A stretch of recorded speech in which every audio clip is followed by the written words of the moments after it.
que é a vida? É o princípio da morte. O que é a morte?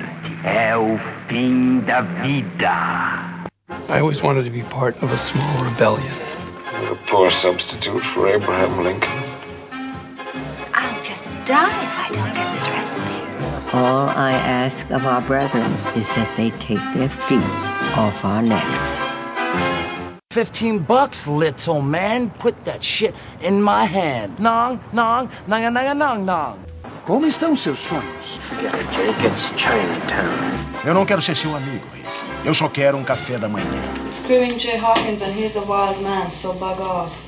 Bom dia, cinéfilos! Estamos de volta no mais novo episódio do podcast Ponto Cego. Eu sou o Thiago, seu apresentador, e junto comigo está... Rodrigo aqui. Diz aí, Rodrigo, você viu algum filme bacana essa semana que você gostaria de indicar pra gente? Então, eu vi um filme que eu achei sensacional e eu tô querendo muito indicar ele, que é o Relíquia, que lançou esse ano, né? Acabou de ser lançado. É um filme que mistura terror com drama, mas não é aquele terror para assustar, é um terror para deixar nervoso. Com um drama que conta uma senhora com Alzheimer que desaparece. E sua filha e neta vão para casa dela para poder procurar, saber onde ela está. E ela surge do nada. E aí começa a história. O filme é incrível. Filme, se contar muito, é aquele filme que estraga a surpresa. Você assistiu esse filme? Não assisti. Vou adicionar aqui na minha watchlist. Incrível mesmo. Muito bom. Eu fiquei muito surpreso. Eu já estava esperando alguma coisa do filme. É de uma diretora estreante, né, em longa-metragens, e é um filme muito bem desenvolvido, muito bom mesmo. Eu queria dar duas recomendações. O primeiro foi uma que eu tinha prometido que ia dar lá atrás, quando a gente falou sobre expressionismo alemão, que esse filme tem muito a ver com Novelle Vague, só que foi feito 30 anos antes. O nome do filme é Gente de Domingo, de 1930. O roteiro é do Billy Wilder e a direção é do Robert Siodmak, o Edgar Ulmer, que foi um diretor que acabou dirigindo Gato Negro, e um dos meus noir favorito, que é o Curvas do Destino. E é bem interessante, você repara como esse filme tem alguns elementos que vão ser muito utilizados, principalmente no que diz respeito à trama, lá do pessoal da Novelle Vague. E um filme da Novelle Vague que eu vi e fiquei apaixonado, que é o Banda à Parte, do Godard, que eu achei muito legal. Ele usa a metalinguagem muito bem, assim, eu fiquei realmente muito impressionado. Não apenas a metalinguagem, como o uso de clichês hollywoodianos, né? E obedece à regra que o próprio Godard tinha dito, que para fazer um filme é necessário ter uma mulher e uma arma. Então é muito legal, eu recomendo demais esse filme. Então vamos começar? Vamos lá. O tema dessa semana, como já deu para perceber, é Novelle Vague. Eu, para me preparar para esse episódio, além das aulas, minhas anotações das aulas do Marcelo, eu usei dois livros.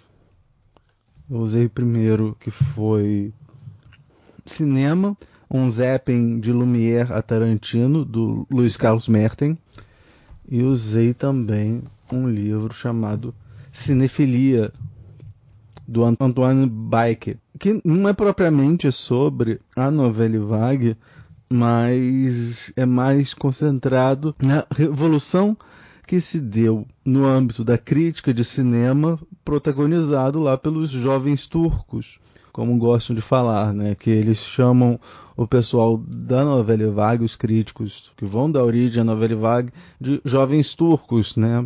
Por que tem esse nome?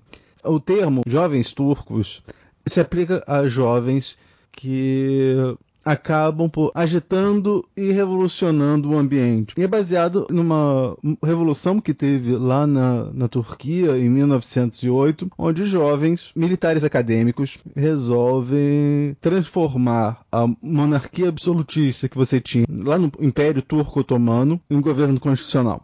E aí esses jovens acabaram recebendo o nome de jovens turcos. É por isso que você tem esse nome. E também vamos, já que a gente está explicando termos, né, Nouvelle Vague significa nova onda, né? É uma nova onda que surge em oposição àquela velha onda dos diretores da velha guarda lá da França.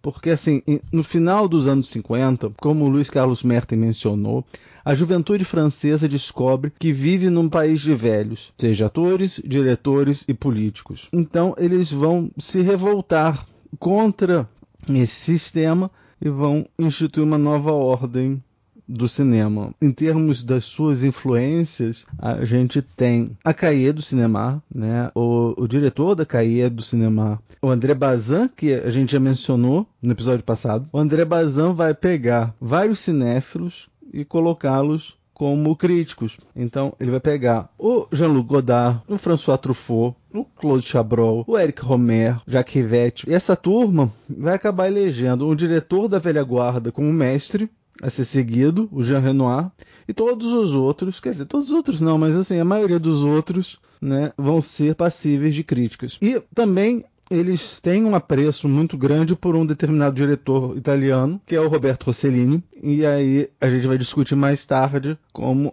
essa influência do Roberto Rossellini acabou se vendo presente nos filmes do pessoal da Nouvelle Vague. Uma outra característica deles é que, ao contrário da crítica francesa da época, os críticos do Cahiers têm admiração pelo cinema de Hollywood, principalmente por aqueles diretores que conservavam a independência e integridade artística no sistema industrial de Hollywood. Ou seja, naquele sistema que desde aquela época já fazia enlatados, se você tinha um diretor que conseguia botar marca da sua personalidade nos filmes, eles eram valorizados, né? Isso que você vai ter com a chamada política dos autores. Você vai ter eles falando que mesmo nesse sistema de Hollywood tem diretores como Hitchcock, como Fuller, como o John Huston. Você vai ter diretores que conseguem marcar sua presença. E eles vão acabar vendo que nos filmes em que você não tinha o controle dos estúdios, no caso dos filmes B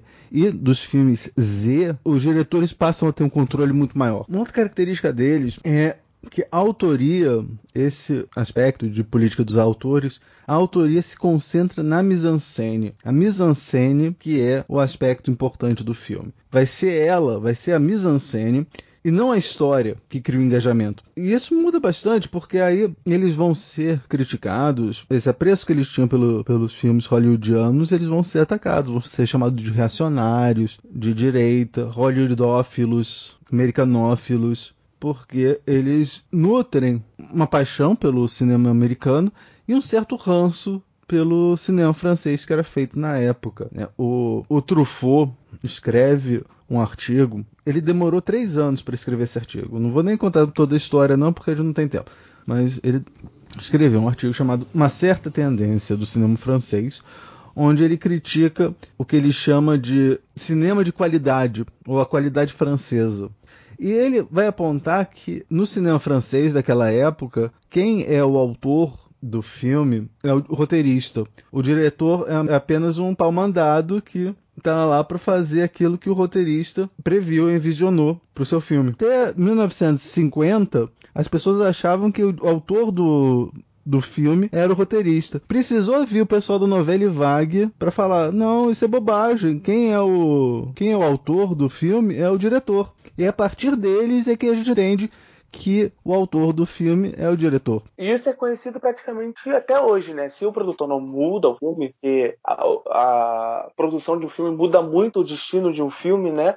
Tanto que tem aí a tão famosa briga entre ideias criativas de um filme, né? Saiu por conta de divergência criativa. É muito por conta disso, né? Mas quem dá visão pro filme é a direção, né? Então, alguns dos críticos lá da Cahiers do Cinema, né, Truffaut, Godard, Chabrol, Rivette, eles não vão se contentar com a crítica de cinema. Eles vão querer botar isso que eles ensinam nas páginas do periódico francês, eles vão querer colocar em prática.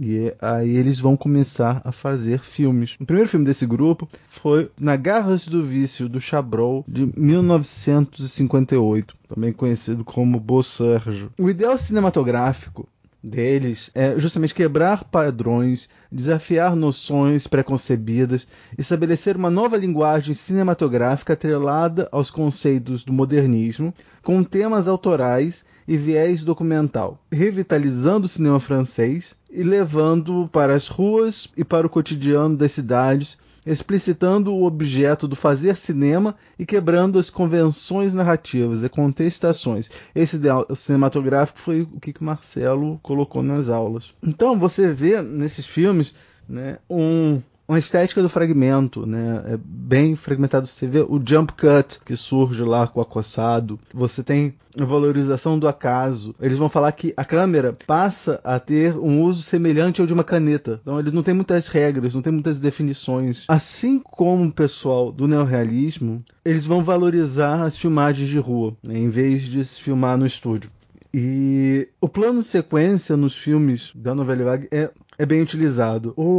É engraçado que tem uma questão do traveling, eles têm artigos e mais artigos sobre o traveling, e o Luc Moulet vai falar que a moral é uma questão de traveling. Por que ele está falando isso? Quando ele está falando sobre o filme do Samuel Fuller, Fuller filma nos pés mais que qualquer outro cineasta, exceto o Tarantino, né? Expande-se ao ponto de fundamentar as simbologias da obra fulleriana. A corrida de um homem é, em Fuller, um verdadeiro ato de cinema. O melhor é aquele que tem os pés mais hábeis, céleres, mais sólidos e firmes. Mas isso induz da mesma maneira a determinado ponto de vista, já que, graças a Fuller e seu apego terra a terra, descobrimos pela primeira vez de verdade esse lado Fabrice em Waterloo no olhar da câmera. Daí a coerência da mise-en-scène e esse traveling que gruda nas corridas dos homens e que investiga e que acompanha o deslocamento de seus pés. A moral do cineasta consiste em permanecer fiel a esse ato de cinema original. Um ritmo, um estilo, um olhar, uma mise-en-scène. E aí ele vai dizer que a moral é uma questão de traveling. O Godard vai dizer que é o contrário. Vai dizer que o traveling é uma questão moral. E aí a gente repara em dois filmes a diferença entre o uso do traveling do Godard e do Truffaut.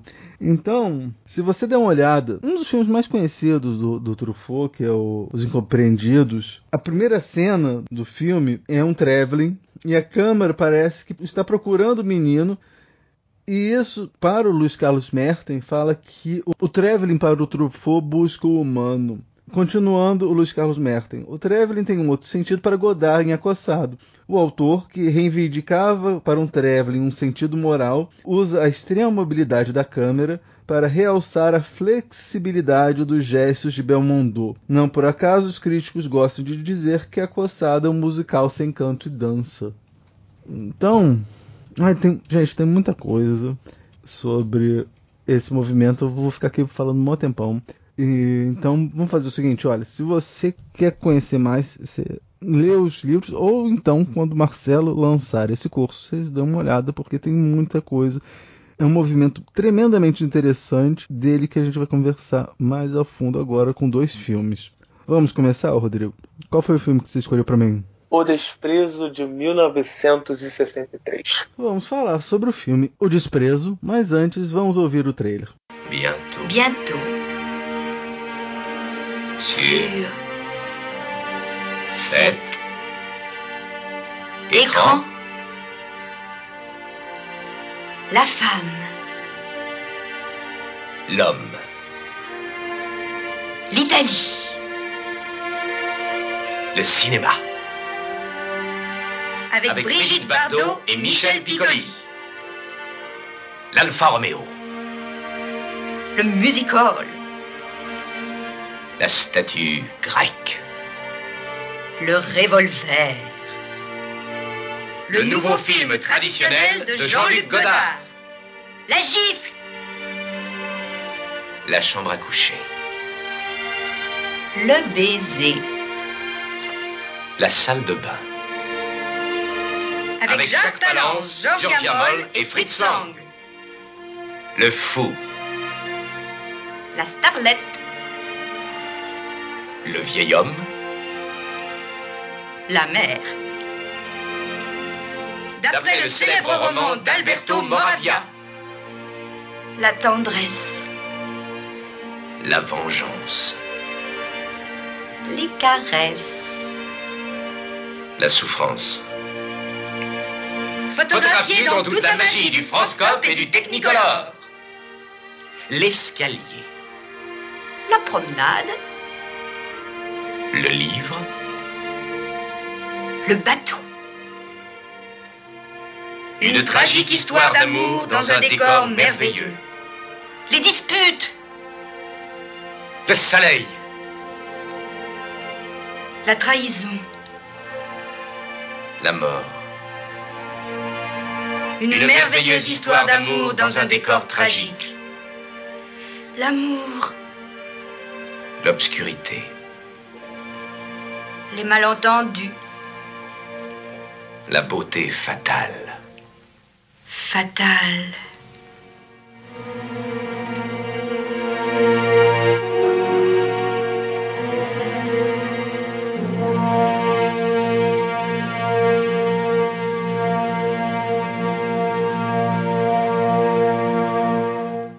O Desprezo, dirigido por Jean-Luc Godard, baseado no romance de Alberto Moravia, atua no filme Brigitte Bardot, Jacques Palance. Eu sempre achei que era Jack Palance, mas não, eles chamam de Palance. Eu também.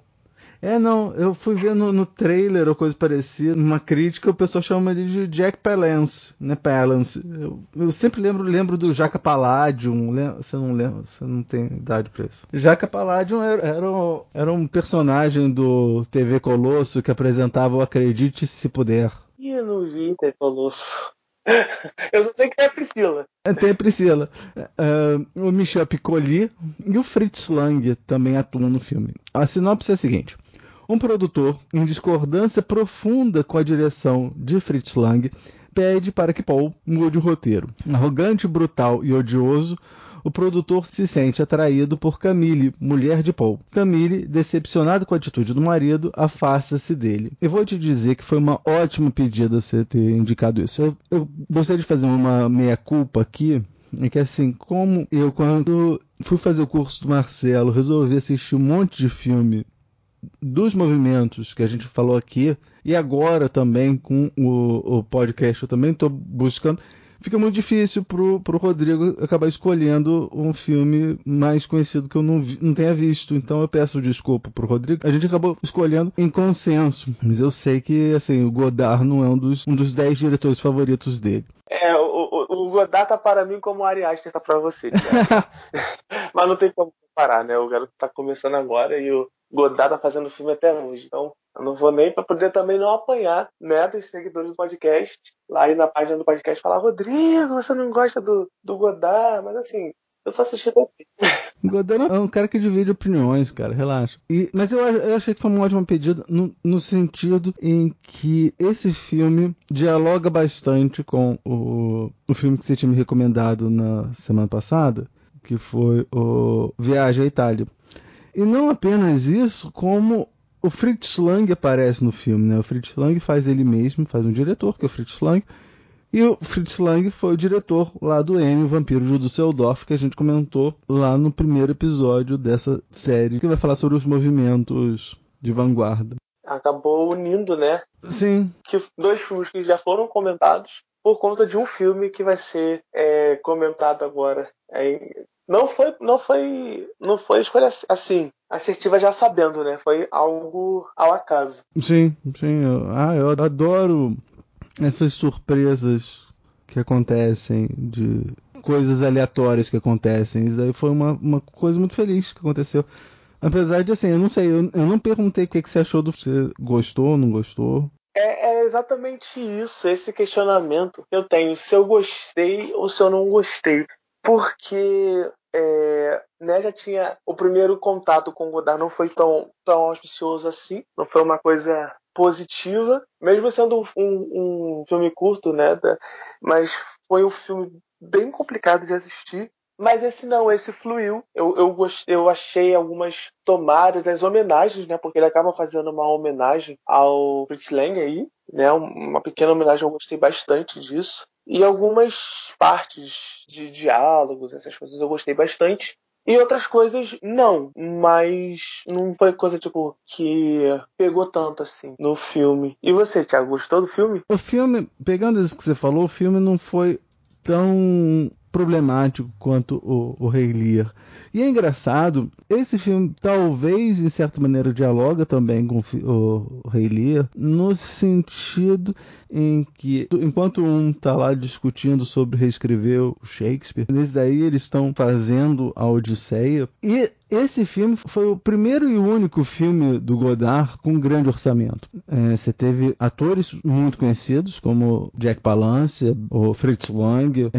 Foi a adaptação de um livro do Alberto Moravia, que era um grande escritor da época. E nesse filme, ele teve problemas com a produção. Teve alguns problemas com a produção, e aí isso meio que se repete lá no outro filme, no filme que ele faz para Canon. E aí a gente pegar esses dois filmes que são com orçamento maior, um orçamento mais robusto do que os filmes que ele faz normalmente. Enquanto é filme, eu gostei. Vou te dizer que tem alguns elementos que eu gosto, não apenas isso, as referências, né, spoiler pro final do filme, que no final do filme tem um traveling do Fritz Lang, que o Fritz Lang gostava de fazer traveling, a gente lembra que a gente viu aquele plano de sequência maravilhoso que ele fez no M. Você tem o Fritz Lang fazendo um traveling, né, do mar, e depois... Em cima do traveling do Fritz Lang. Exatamente, depois o Godard faz um traveling em cima dele.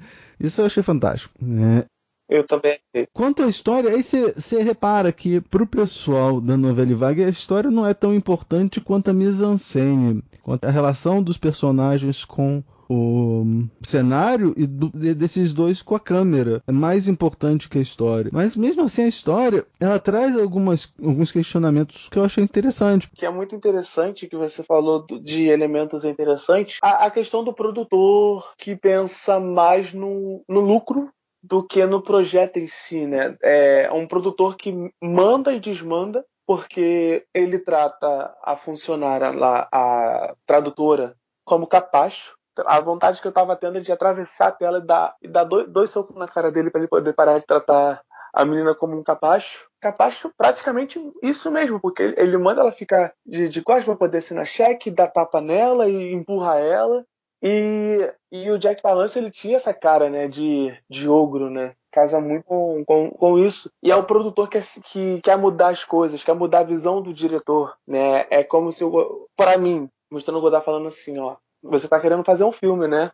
Você pode ter o nome que for. Você pode ter o nome que for, você pode ter feito clássicos e clássicos. Mas o produtor que vai mandar no seu filme. Porque Fritz Lang já tinha, vamos lá, tinha nome, né? Tinha M. Metrópolis. E o cara não gostou do que ele escreveu e chamou um cara que era dramaturgo de teatro para poder reescrever o roteiro que o Fritz Lang tinha escrito. Porque eu não estava concordando com aquilo. E o Fritz Lang estava lá, tá, vou fazer, né? Vou ter que fazer. E isso acontece muito, né, nos filmes. Muitos filmes são mexidos por conta do olhar do produtor que não concorda com o que a direção ou o roteirista esteja fazendo no filme. Aí, às vezes, o filme fica uma bagunça tremenda por conta desse dedo, de mexer, né? Ele queria mexer na história da Odisseia, que é conhecida mundialmente, né, que é lida e relida em... Eu estudei esse livro no ensino fundamental ainda. Minha irmã estudou no ensino fundamental, minha prima estudou, muita gente conhece. E ele queria fazer uma adaptação mexendo na história principal do herói.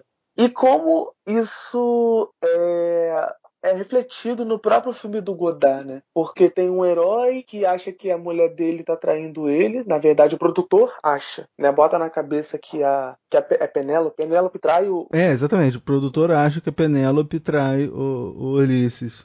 É exatamente isso. E no filme você coloca lá, o roteirista acha que ela, de algum jeito ali, aconteceu alguma coisa naquelas meia hora que ele ficou longe, né?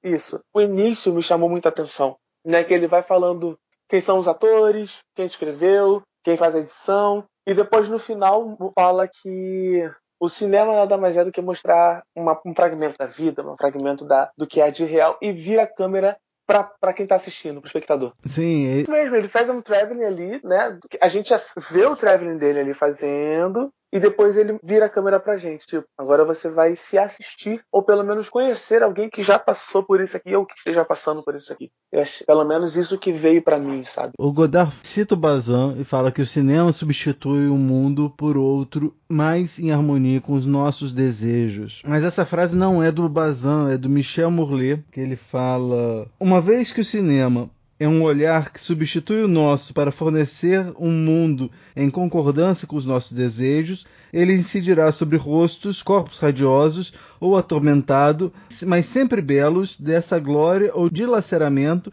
que atestam a mesma nobreza original de uma raça eleita, a qual, inebriados, reconhecemos como nossa, último arrojo da vida e em direção aos deuses, homem transformado em Deus pela mise-en-scène.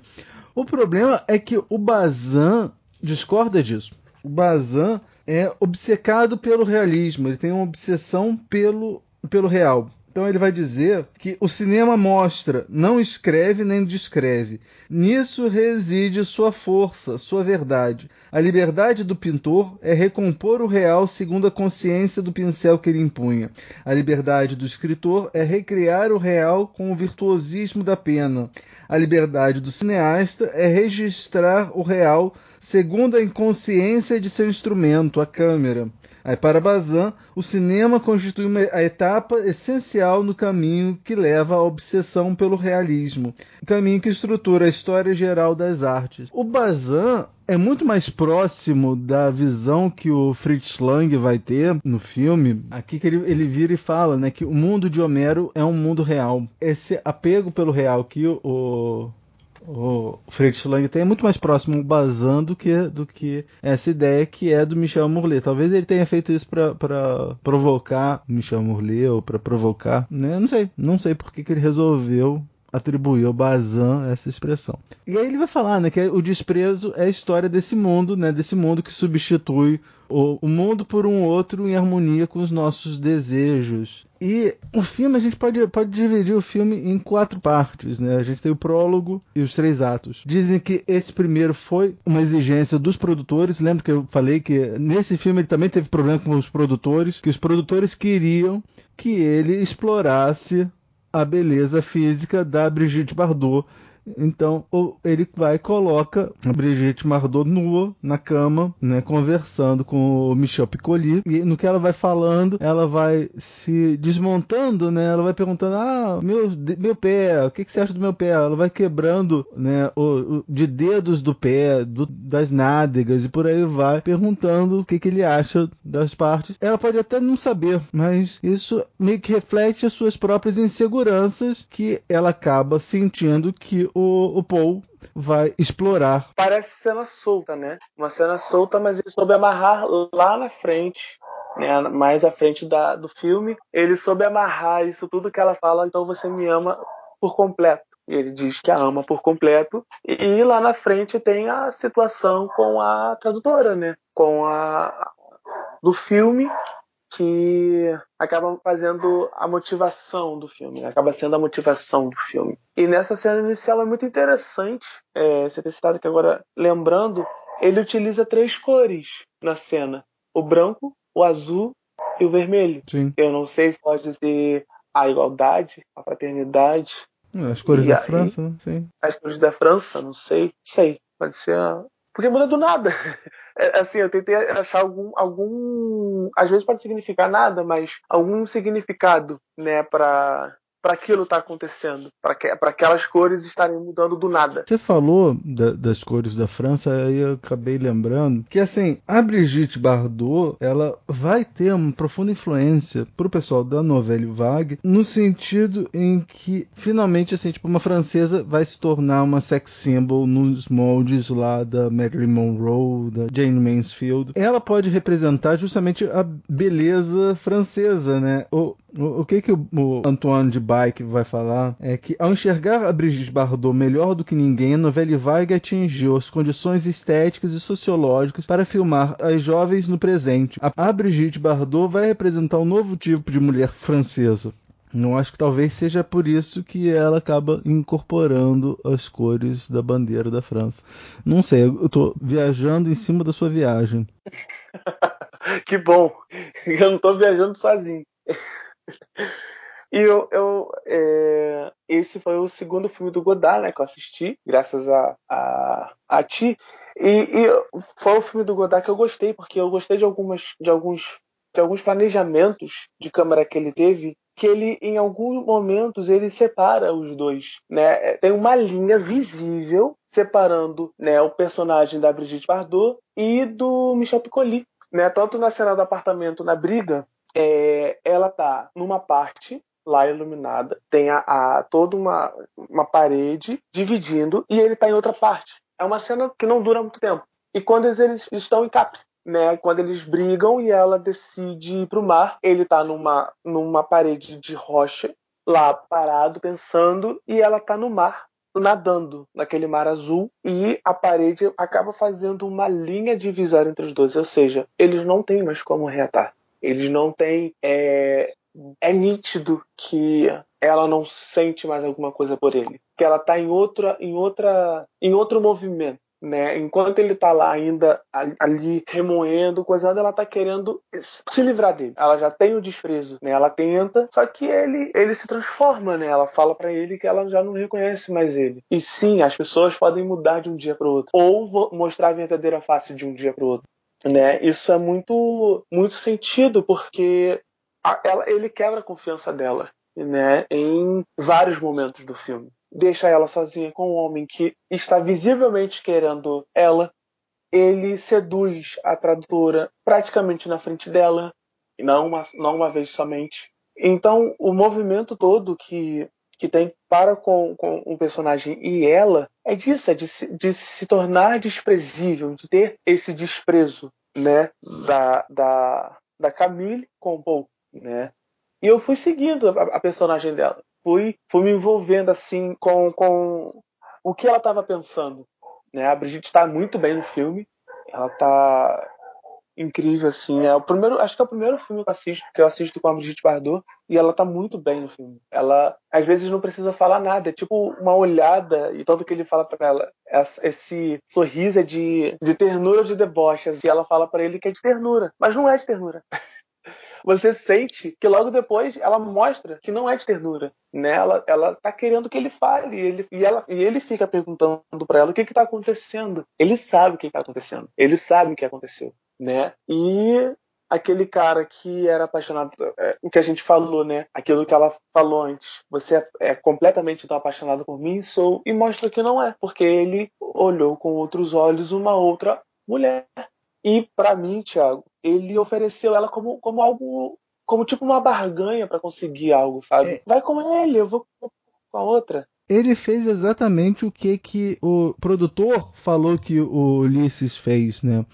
Que no filme eles vão discutir, aí eles falam que o Ulisses ele falou para Penélope aceitar os pretendentes porque ele sabia que ela não ia aceitar.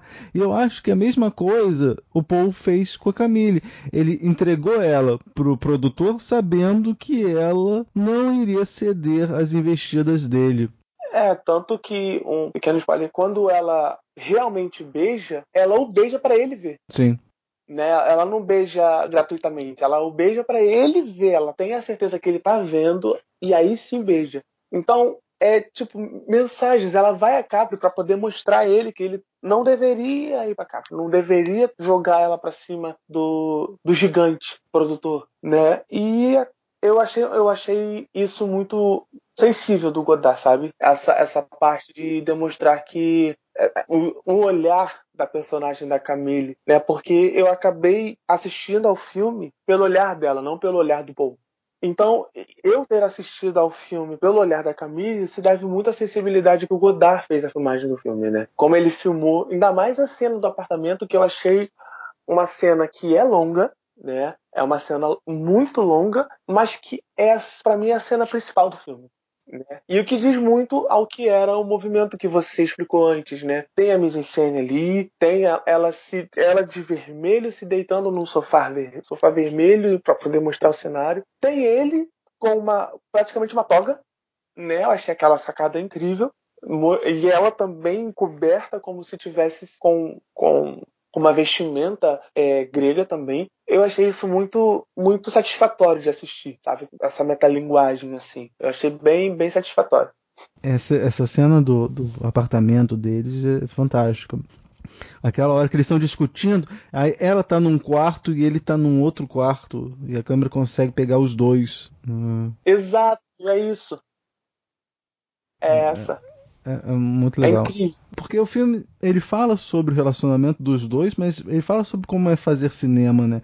Com esse produtor em cima, né? Aí cabe ao roteirista se ele vai manter a sua integridade artística ou não. E nesse mesmo tempo em que a integridade artística meio que cai, porque ele acaba cedendo às ideias malucas do produtor, o relacionamento deles também vai se degradando, né? Eu mencionei que esse filme casa muito bem com o filme do episódio passado, do Viagem à Itália, exatamente por isso, porque é um filme em que fala de um casal que está com um relacionamento muito problemático, né? Que começa justamente com uma viagem à Itália, justamente quando a Camille e o Paul vão para a Itália, o relacionamento deles começa a ter problema. E da mesma forma que o relacionamento da Catherine e do Alexander, né, ele se desfaz. E eu vou te dizer que, assim, o Jacques Rivette, teve uma hora que eu pensei em você, que o Jacques Rivette vai falar sobre o Viagem à Itália, e vai falar exatamente sobre esse final que eu não gostei. Você não gostou. Então, Jacques Rivette, em abril de 1955, traz à tona os motivos da modernidade do cinema em Viagem à Itália. Os descobre na aparente banalidade da afirmação. Se Rossellini não demonstra nada, é porque ele quer apenas mostrar. Se os heróis não provam nada, é porque eles agem. Ele não quer provar, não deseja contar, analisar, pois o diretor já está a caminho da grande alegoria cristã. Essa metáfora da alegoria cristã, também chamada por Rivette de encarnação, é o fio condutor dessa carta, né, que é a carta ao Rossellini, que ele escreve na Cahiers du Cinéma.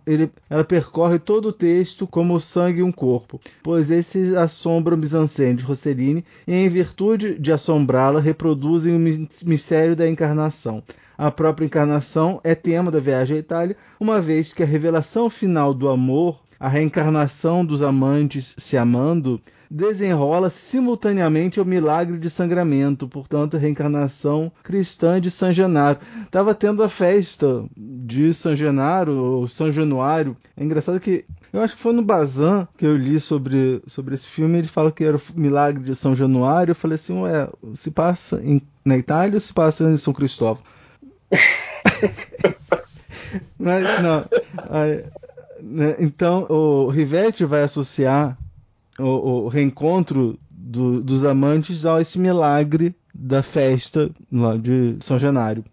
Aí eu falei assim, então é só milagre mesmo. Só que assim, nesse filme, no Desprezo, Deus não tá no esquema, né? Você lembra que o Fritz Lang vai falar que enquanto Deus não falte, né? Aí depois ele fala, né, que enquanto Deus está perto de nós, mas no último verso ele vai falar, né, que e sim na ausência de Deus que tranquiliza o homem. Então, nesse filme, ao contrário do primeiro que teve milagre, nesse aí não tem milagre. Deus não se faz presente nesse filme e não quero dar spoiler, mas o final é diferente do final do Viagem à Itália. Ainda bem, né? Eu senti uma certa tentativa de emular alguma figura no personagem do Paul, de alguma figura italiana, porque pra mim ele não parecia francês.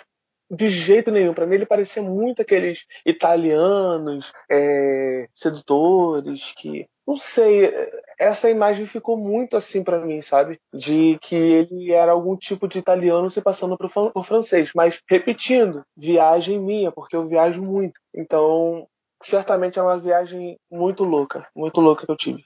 Então tem mais alguma coisa? Eu acho que, cara, a gente... Foi bem legal, gostei bastante da sua análise. Até vou cortar o pedaço que eu falo que você não gosta do Godard, porque agora eu vi que você é fã do Godard, então... Não, é fã do Godard, não. Ainda não, pelo amor de Deus. Esse filme tipo, foi uma luz que deu. É porque foi apresentado, né? A um filme muito ruim dele, muito ruim. Foi muito difícil assistir aquele filme, de verdade. Eu gosto de repetir isso porque foi muito difícil chegar ele até o final. Mas esse, eu gostei. No início eu falei que eu não gostei, mas eu gostei sim. Eu gostei dele, de verdade. Então, ainda tem os outros ainda pra assistir. Sim, assiste Banda à Parte, foi o que eu mais gostei dele. Banda à Parte foi muito bacana. Vamos passar para o próximo? Qual o filme que você escolheu, Thiago? Eu Te Amo, de 1968. Vamos conversar sobre Eu Te Amo, logo depois de ouvirmos ao trailer. Notre unique sujet d'étude, c'est le temps. Vous serez dans une sorte de sphère, mais après votre retour, vous devrez attendre au moins 4 minutes avant qu'on puisse vous récupérer. Cet homme va accepter d'être le cobaye d'une expérience qui lui offre de revivre 1 minute de son passé.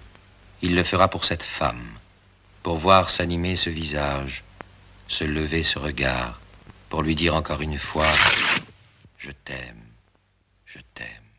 Eu Te Amo foi dirigido por Alain Resnais, com o roteiro dele e de Jacques Sternberg. No elenco estão Claude Hitch, Olga Georgikov, Anouk Verjock e Van Dout. Depois de uma tentativa de suicídio fracassada, Claude Hitch serve de cobaia para uma experiência científica inédita, uma viagem no tempo que lhe possibilitará reviver um curto instante da sua vida. Então, eu curti o filme, mas eu achei muito louco de acompanhar. Muito louco. Mais um louco que é bom de assistir e acompanhar. Porque eu acabei não associando o filme a uma viagem no tempo que ele fazia. Eu acabei fazendo uma viagem nas memórias escondidas no inconsciente dele. Eu sei que o filme tem viagem no tempo, sim, porque é mostrado no filme, né? O que me faz quebrar isso é que o filme, como a forma como o filme é mostrado, é que viagem no tempo, ele viajava e já sabia o que tinha que falar. Já falava direto ali mesmo, e em que momento eu tô, não tinha nada disso, claro. Não tinha uma estrutura, assim, pra mim, de roteiro pra isso. Então, por isso que eu associei mais a uma viagem, algo que estava escondido na memória dele, e que de algum jeito ele mascarou isso, né? Porque a gente tem o nosso consciente e inconsciente, e muitas vezes, por conta de algo que nós passamos, o consciente joga aquela memória pro inconsciente, né? Aquela memória ou fica borrada, ou fica de uma forma que você não consegue acompanhar o que está acontecendo. E se você sofre algum tipo de trauma, alguma coisa, esse inconsciente ela é jogada do nada para você, né? Essa memória retorna para você. E ele teve uma tentativa de suicídio, né? Ali mal sucedida, e que para mim essa viagem no tempo fez lembrar o porquê que ele tentou se matar. Deu para entender mais ou menos? Certíssimo. Você está coberto de razão. Uma das marcas registradas, um dos temas que o René mais usa é a memória. Ele é fascinado pela questão da memória. No Hiroshima, Mon Amour, memória é um elemento importante, a lembrança dos horrores da guerra, tanto no caso da bomba de Hiroshima, quanto no caso que a personagem principal sofreu na perseguição lá na França. No ano passado, Mariambá, também há esse jogo de memória, e nesse daí com certeza. Aliás, esse filme me lembrou demais um filme bem mais recente, que é o Brilho Eterno, de Uma Mente Sem Lembrança. Sim. Eu até pensei que a mulher que ele é apaixonado, né? Que também viajava no tempo. Eu tive essa assim, falei, nossa, ele vai me jogar isso mesmo, ele vai me falar que ela viaja no tempo também, que alguma coisa acontece com ela. Claro que não, né? Porque Brilho Eterno é uma viagem na memória, né? E nesse filme, essa memória é muito, muito constante, porque às vezes a gente está parado, vem uma coisa na cabeça que você não sabe de onde surgiu aquilo. E repete, e vai para outro lugar, e volta aquela memória que você estava tendo de novo. E isso é muito bem utilizado no filme, né? Aquela cena da praia, onde ele fala sobre os animais marítimos que ele viu lá nadando, é repetida diversas vezes, né? E do nada, você tá assistindo uma cena e vem ela, aí pula pra outra cena e depois volta ela de novo. E é interessante que nessa cena, como é que é? É ele saindo da água e andando pra trás. Como se estivesse fazendo realmente um movimento de recuo, de retorno, né? Como se ele tivesse ele andando para trás, como se às vezes eu ficava pensando se o filme não estava de trás para frente, né? Ele sai da água de costas e vai andando de costas. Você fica assim, ué, será que é como se fosse o retorno? É ele retornando àquela situação antes? Eu não sei. Sim, é um roteiro tão bem amarrado, porque os cientistas deixam claro que ele consegue ficar. Eu pensei que ia ficar, quando o início, eu pensei que ele ia ficar 1 minuto na mesma memória, no mesmo lugar. Pensei que ele ia voltar a 1 ano, né, e ia ficar 1 minuto no mesmo lugar. Só que ele visita vários lugares durante esse 1 ano e durante 1 minuto. Esse 1 minuto ele vai perdendo o efeito conforme o efeito da droga que ele toma vai se perdendo. Eu fiquei contando o tempo Isso começou a me intrigar muito. Eu falei, não, será que ele tá ficando mais de 1 minuto em cada memória? E eu fui contando. Ele só passa de 1 minuto depois que o cientista fala, a droga... Esqueci o nome da droga que ele toma. Eu faço anotações mentais que não vale a pena. Gente, não faça anotações mentais se você não tem a capacidade de se relembrar das anotações mentais. Escreva, eu tenho que escrever.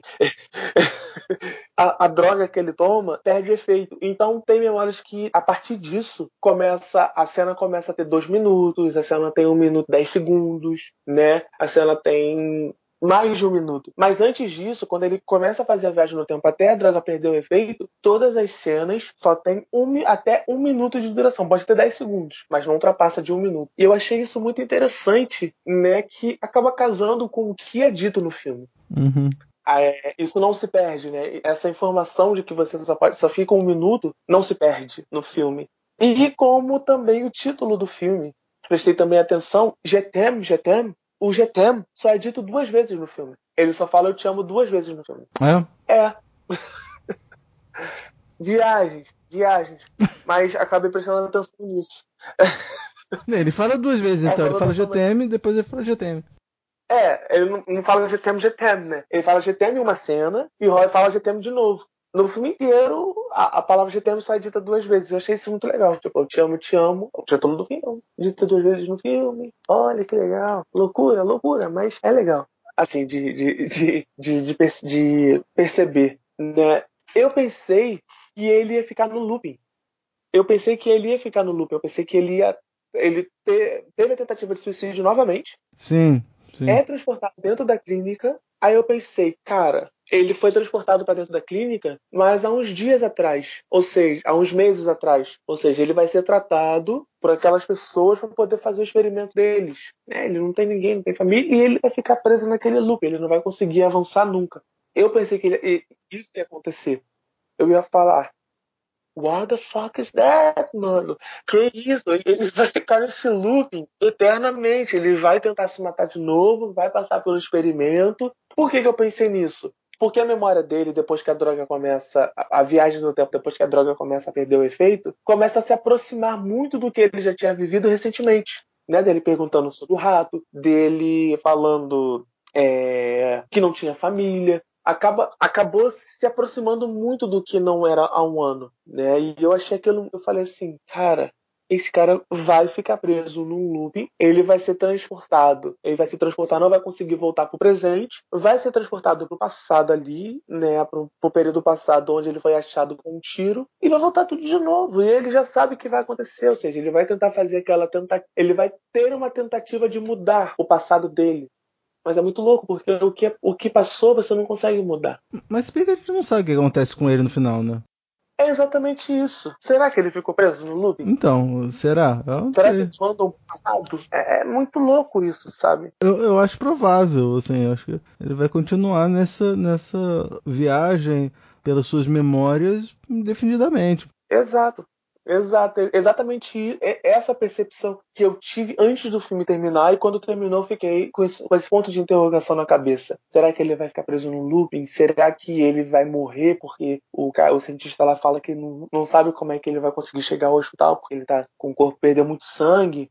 Eu fiquei com essa questão na cabeça. Eu fiquei tipo, tá, vou perguntar ao Thiago pra ver o que ele achou sobre isso. Eu pensei isso mesmo, pensei que assim, os cientistas veem que ele não vai sair, e ele não sai. A gente fica com essa pergunta: o que vai acontecer com ele? O que aconteceu com ele? Com o rato funcionou. Será? Aí é que eu fico com a pergunta também. Será que com o rato funcionou? O rato volta, mas o rato fica em estado. Ele fica com ele em estado estático, né? Em modo estático. Parado ali. Aí você se pergunta o que aconteceu com o rato. E o filme tem uma história, né? Tem um porquê ali, né? Eu não quero mais dar mais spoiler do filme, porque eu não sou definitivamente contra spoiler. Mas o desenvolvimento daquela mulher que ele ama é muito bem colocado no filme e você fica querendo saber o que acontece, né? Pelo menos eu me senti muito nisso. Eu me senti muito, cara, o que aconteceu com aquela mulher? Quem é essa mulher? O que será que é essa mulher, sabe? Viajava na memória dele. A gente dá uma viajada na memória desse personagem. Você acaba sem saber realmente quem eram esses personagens, como assim. Voltando ao filme do Godard, a gente também acaba sem saber. A gente não conhece muito a Camille, a personagem da Brigitte Bardot, né? A gente empatiza com ela porque todos os homens lá do ambiente, tirando o Fritz Lang, são escrotos. Mas a gente não acaba conhecendo muito a história dela. Sim. E o mesmo vale para Catherine. Também, exato. A gente não sabe, só sabe que tá ali naquele curto momento da história, a gente é apresentado, mas a gente não... É tipo, faça você mesmo. Que a gente, em atuação, pelo menos, não vou falar grande maioria, porque não conheço a grande maioria, a gente faz, é um passado pro personagem. Você sabe o que ele tá fazendo ali no teatro, por exemplo. Quando você vai fazer uma peça, pelo menos eu faço isso. Você tá ali atuando, você tá assistindo. Mas o que veio antes? O que pode acontecer depois daquele personagem que é mostrado ali naquele curto período de 1 a 2 horas? Você não sabe. Cabe ao espectador traçar o próprio caminho ou não. Ou se satisfazer somente com aquilo que é mostrado em cena, né? Eu gosto muito disso porque você acaba viajando no passado ou no que vai acontecer com o personagem depois, no que é mostrado ali em cena. Muito louco. Queria deixar claro que esse filme é uma loucura mesmo, mas que é muito recomendável assistir. Porque, nossa, é muito bom mesmo. O trabalho dele é incrível. O René já tinha feito filme antes Nas Garras do Vício, mas eu sempre achei que o pessoal da Nouvelle Vague tinha um ranço, né? Falasse, não, só podia ser da Nouvelle Vague quem escrevesse para cair. Mas não, eu li aqui na Cinefilia, tem uma carta um dos fundadores da Cahiers, Jacques Donoyol Vaucrosse, quando a turma tá lá em Cannes, ele põe todo mundo. Ele põe o Claude Chabrol, põe o Jean-Luc Godard, mas põe Jacques Demy, Agnès Varda e até o Polanski, porque o Polanski vai fazer parte do movimento de vanguarda do cinema novo, uma coisa que eu não falei lá mais cedo, mas a Nouvelle Vague vai inspirar outros movimentos, né, o que eles vão chamar de cinema novo, tanto cinema novo aqui no Brasil, mas só que você tem também cinema novo lá na Tchecoslováquia, você vai ter cinema novo no Japão, você vai ter cinema novo na Polônia, e aí é o Polanski que vai ser um dos representantes desse movimento lá naquele país. Mas desculpa, onde é que a gente estava? Da finalização. Se tinha mais alguma coisa, aí a gente falou um pouco sobre ele e a passagem pro streaming. Então vamos falar sobre streaming no quadro. Tem na Netflix? Tem na Netflix? Tem no Netflix? Tem no Netflix? Tem na Netflix? Tem na Netflix. Então, Rodrigo, conta pra mim. Você viu algum filme recentemente, alguma plataforma de streaming que você gostaria de recomendar pra gente? Assisti.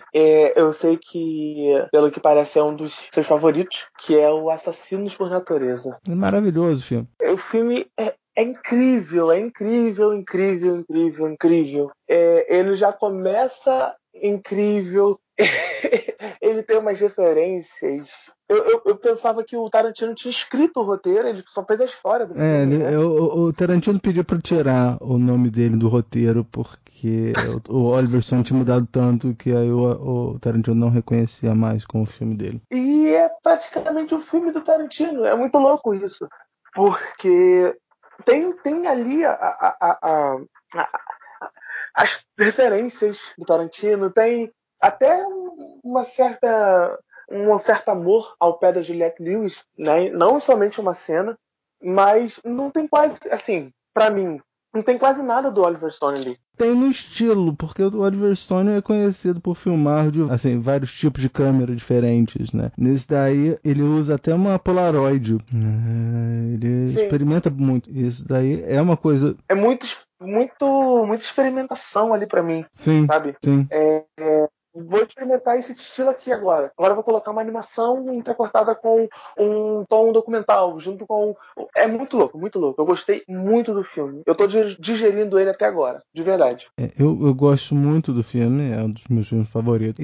Ao longo do tempo, eu fui descobrindo que o filme foi baseado numa história real, né? Que aconteceu lá entre 57 e 58, que é um caso de um jovem chamado Charles Starkweather, que ele junto com a namorada foi pelas estradas entre o Nebraska e o Wyoming, e ele matou 11 pessoas junto com a namorada. Caraca. Foi condenado, foi na cadeira elétrica, e foi a última execução de cadeira elétrica, né? Isso foi em 59, ele foi eletrocutado de cadeira elétrica em 59, foi a última execução em Nebraska até 1994. Essa história deu origem a 3 outros filmes, né? Em 63, você tem um filme chamado A Tara Diabólica, que em inglês é The Sadist, com o Art Hall Jr., que é um filme bem de micro orçamento, assim, sabe? Tipo, bem uns exploitation bizarro. Em 73, você tem o Terra de Ninguém, do Terrence Malick, com o Martin Sheen e a Sissy Spacek. Eu ia falar sobre esse filme.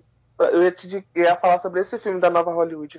É baseado nessa mesma história, que é a história do Assassinos por Natureza. Uma outra coisa que me chamou a atenção na época é que, na época, o Tarantino só tinha dirigido 2 filmes, quando eu vi, e tinha escrito um roteiro e a história de mais 3, né? Eu vi esse filme em 97 e eu tinha visto Cães de Aluguel, Pulp Fiction, aí Amor a Queima-Roupa, Drink no Inferno e esse. E levando em consideração aquilo que a gente via lá em Pulp Fiction, você vê o tema da redenção, que é muito caro.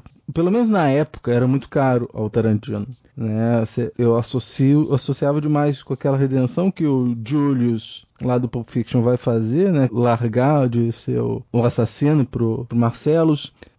Vai ser um monge que nem Question Kane, e ele também, né? O Mickey Knox também vai buscar, vai dizer que só o amor, né, vai poder matar o demônio que tem dentro dele. E o filme é, ao mesmo tempo, uma crítica, tem esse elemento de redenção, mas também é uma crítica tanto à mídia, que supervaloriza os assassinos, os criminosos, como o sistema prisional também, né? Você vê como é que o sistema prisional trata as pessoas que estão lá confinadas.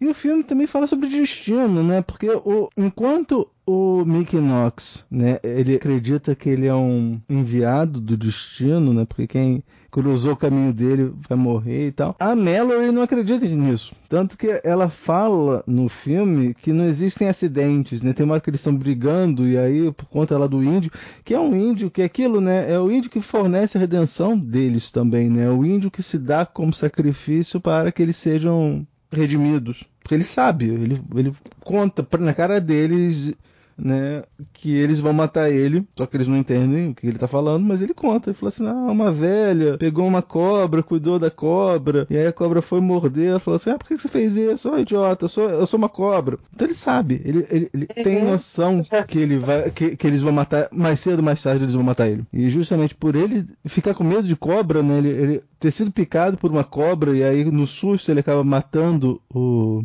xamã, é uma alegoria interessante. E é uma alegoria interessante também no fato de o índio ser pastor. Eu não lembro se na versão normal tem, mas numa das cenas cortadas tem uma longa cena em que eles veem várias ovelhas passando, assim, tipo, e aí ele e o índio tá lá junto coordenando as ovelhas.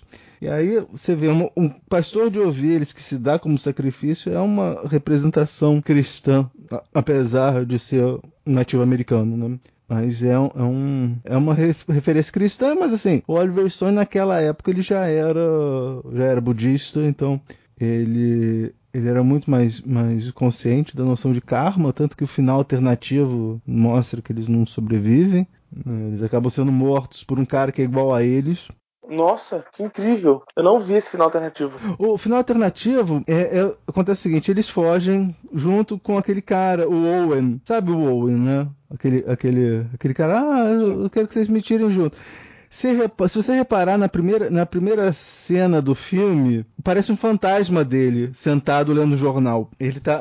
Eles entram na lanchonete, aí a Mallory vai em direção ao jukebox. Ela vai passando, aí tem uma espécie de um fantasma, que é uma sombra lendo um jornal. É esse cara, esse Owen. E aí, o final alternativo seria o Owen atrás, num carro com eles, dirigindo, e aí ele começa a ser mega grosseiro com a Mallory. Aí ele começa a ser mega grosseiro, aí no que o Mickey vira pra dar esporro nele, o cara pega um escopeta e mata ele.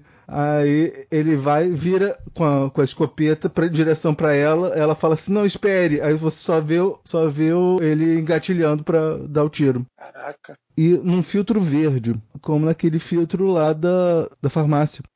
Os filtros nesse filme são de tirar o fôlego. Você acredita que tem mais de 20 anos que eu não vejo esse filme? Eu acredito, mas é um filme que você assiste e você fica tipo, cara, vem flashes na cabeça, você tem ele vivo na cabeça. São filmes que é praticamente aqueles filmes que eu falo que a gente só precisa assistir uma vez para ele ficar na sua memória. Uhum. Né? E é incrível isso. Eu vi aqui agora na capa do DVD que tem esse final alternativo nos informações especiais. Pois eu vou dar uma conta nele. Incrível.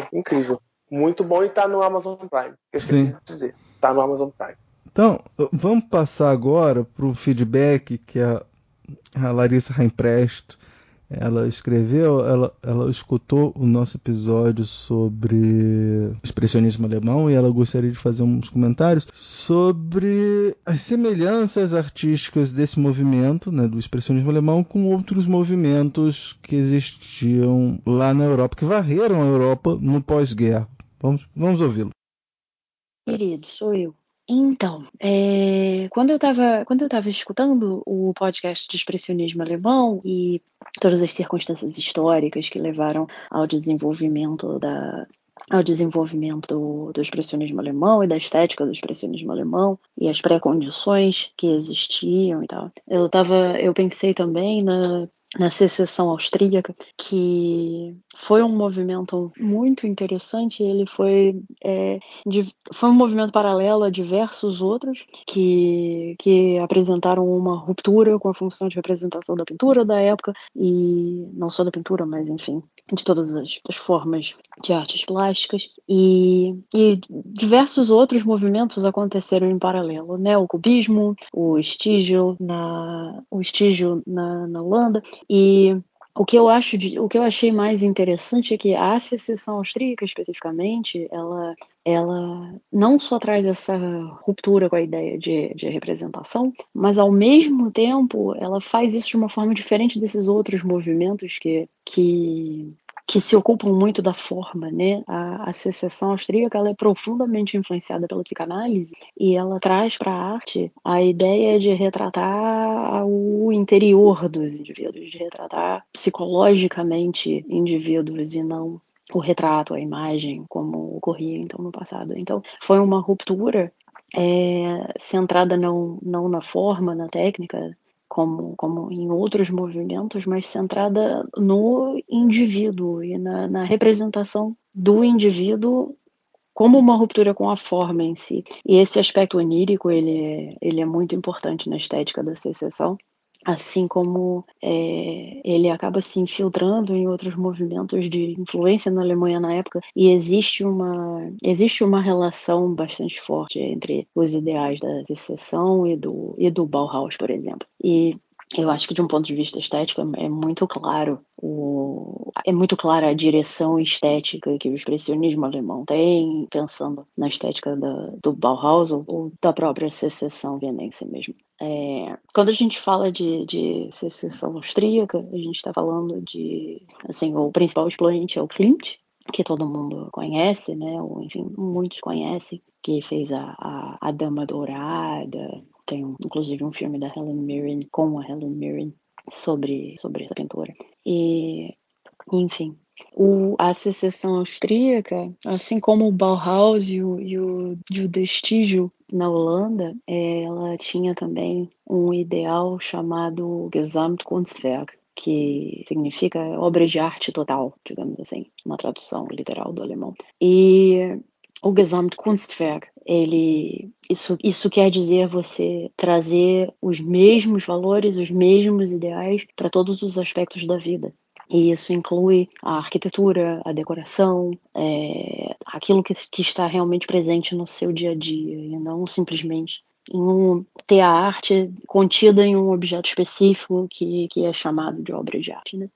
O movimento Destígio, ele é encabeçado na Holanda pelo Mondrian. Então, é aquela ideia de utilizar na arte cores puras, formas puras, um distanciamento quase que completo do que existia. Até pode-se dizer, até com o impressionismo, o pós-impressionismo, é uma ruptura total. E quando você fala de cubismo ou da Secessão vienense, essa ruptura não é tão dramática, né? No cubismo ainda existe uma ideia de representar, mas é uma representação mediada por outras formas e outras necessidades, digamos assim. O cubismo também tem um aspecto psicológico interessante, né? Por exemplo, pensando no próprio Picasso, né? Na ideia de retratar as três dimensões simultaneamente. Então você tem um rosto e esse rosto está de perfil, mas a pintura não esconde o lado do perfil que, em tese, estaria oculto se houvesse uma preocupação com uma perspectiva realista, digamos assim. Então, o Destígio, ele não se ocupa mais, enquanto obra de arte, pintura, escultura, ele já não se ocupa mais de retratar absolutamente nada. Ele é a pureza. E dentro do conceito de Gesamtkunstwerk, ele traz ele realmente traz essa forma estética, geométrica e baseada em blocos de cores para a arquitetura e para a decoração. E é bastante bonito, assim. Quando você transiciona para o Bauhaus, as cores são menos contrastantes, são menos presentes, mas existe também essa geometria, essas proporções e o mesmo acontece, eu diria, na Secessão vienense. E você tem os tons mais escuros, a arquitetura mais alongada, de uma certa forma, assim, que é a característica do Bauhaus e dessa seção, bem como a geometria em si, tem um aspecto bastante forte. E, enfim, escutando sobre o expressionismo alemão e pensando sobre o que estava acontecendo nessa região naquela época, fez muito sentido para mim pensar em como a influência da secessão, enfim, a influência da psicanálise, de uma forma geral, que estava surgindo na Áustria e ganhando interesse em toda a região da Alemanha também, enfim, a região falante de alemão, e, enfim, como isso influencia o aspecto onírico e simbólico, que é abordado no expressionismo alemão, e como isso acaba sendo filtrado esteticamente através dos movimentos artísticos da época. É isso. Um beijão pra você. Larissa sempre arrasando. Rodrigo, o que você achou? Eu achei incrível, né? Porque é uma fonte que eu desconhecia. Larissa arrebentou muito na explicação, né, que ela deu. E acaba também abrindo um certo jeito novo de assistir aos filmes, né? Com essas informações. que ela acrescentou. Você vê, sem palavras, eu até perguntei ao Thiago, ela tem história, ela estudou história, alguma coisa? Não, ela é culta mesmo. Eu falei, tá. Eu falei, e muito culta. Não é pouco, não, é muito culta. É muito incrível mesmo. Então, Rodrigo, você tem algum meio de contato pra gente? Então, eu tenho o meu Instagram, que é o @metidacrítico, metido com TH, e o meu outro Instagram, que é o pessoal, que é o Rodrigo da Mais C. Então, esses 2 meios de contato via Instagram. Não se esqueça de mandar feedback para nós em podcast.cego@gmail.com. Você pode visitar nossa página no Facebook. Não esqueça de mandar sugestões, críticas, elogios e compartilhar com todo mundo. Pois quando se trata de cinema, todo mundo tem um ponto cego. Daqui da Rua Pareto, eu sou o Thiago. Daqui da Estrada do Guering, eu sou o Rodrigo. E este foi o podcast Ponto Cego.